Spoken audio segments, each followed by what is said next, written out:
After spending a few days in Sonoma, we hit the road again, this time joined by our friends Pat and Steve, and we drove north to explore the Redwoods for a couple of days.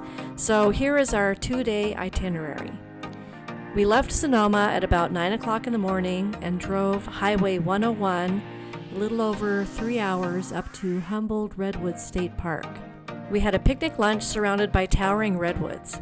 Then we drove a road in that park called the Avenue of the Giants, which is here on the park map. We got out of the car and did some short hikes, including some trails in the Dyerville area, and afterwards we drove to Eureka and we spent the night. On day 2, we drove along the coast to the Redwood National and State Parks. The park map is here. There are all kinds of hikes and trails you can do. We ended up hiking to the Big Tree, which is actually in the Prairie Creek Redwood State Park. It's a pretty popular spot. A lot of people walk the 15-minute trail to get there. Then we drove to Crescent City. We dropped off our luggage at the hotel, and we drove to the Jedediah Smith Redwood State Park. And in that park, we hiked a loop in the Stout Memorial Grove, which is right here on the map. This was all easily doable in the 2 days we had to spend there, and we were just amazed at the redwoods, and we had just a great time.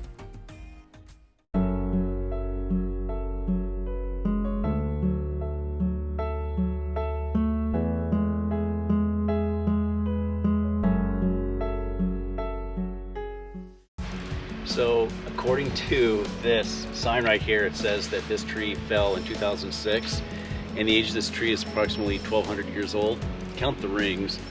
And it's what they've done is they've cut this 70 feet above the ground level is where this piece was cut. We're going to do a further walk down here. Trees much older than this. This is just a prelude of what we're going to see.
So this is the Dyerville tree, and it fell down in 1991 after a lot of rain had occurred, and 2 other trees had fallen basically kind of right near it or right on it, and it just came crashing down. I think it was March of 1991.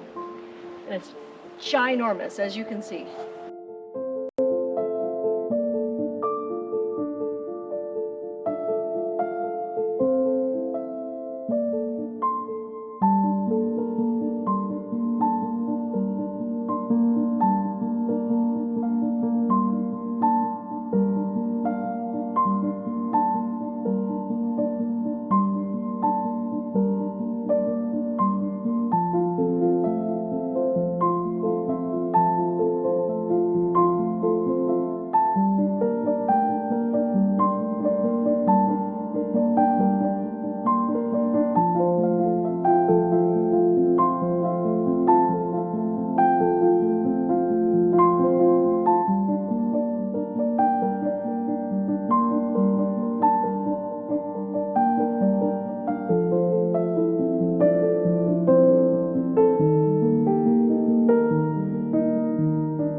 So I was reading that the redwood trees are highly resistant to fire because they have incredibly thick bark and it's moist, and there's no resin in the wood, and so it just doesn't burn all that easily. So that's why we have these trees that have been here over 1,000 years, up to 2,000 years.